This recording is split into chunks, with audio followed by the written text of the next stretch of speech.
बड़ा आदमी पद से बड़ा नहीं होता है,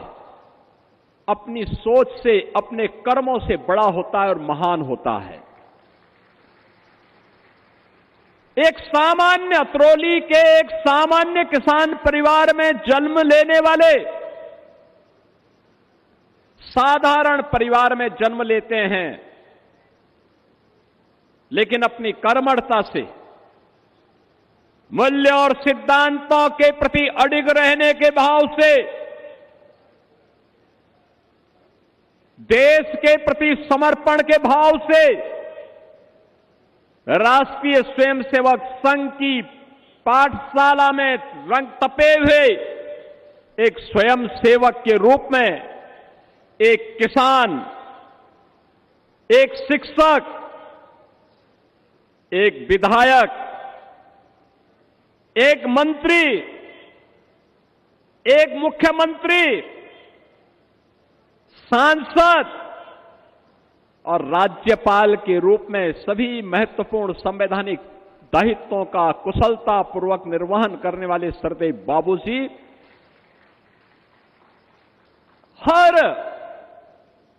उस भारतीय के लिए जिसके लिए देश प्रथम है, भारत के सनातन मूल्य और आदर्श सर्वोपरि है, उनके लिए सरदेव बाबूजी सदैव प्रेरणा स्रोत बने रहेंगे, हमेशा स्मरणीय बने रहेंगे। उनका जीवन सादगी भरा जीवन था, तप और साधना से भरा हुआ था, संघर्षों से भरा पड़ा था, अन्याय के खिलाफ लड़ने वाला था,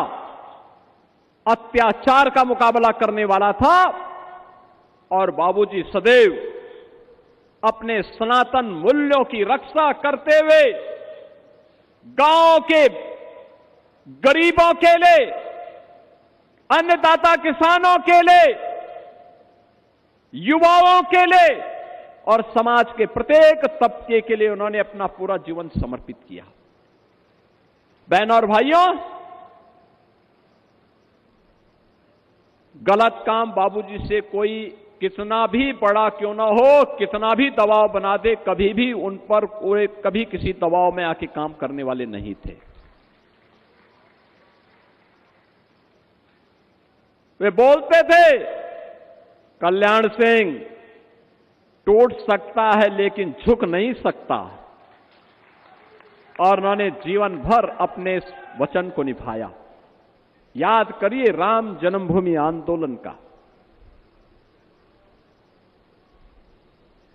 उन्होंने कहा संघर्ष स्वीकार है, सत्ता दूर हो स्वीकार है, लेकिन अपने प्रभु राम का अपमान स्वीकार्य नहीं है,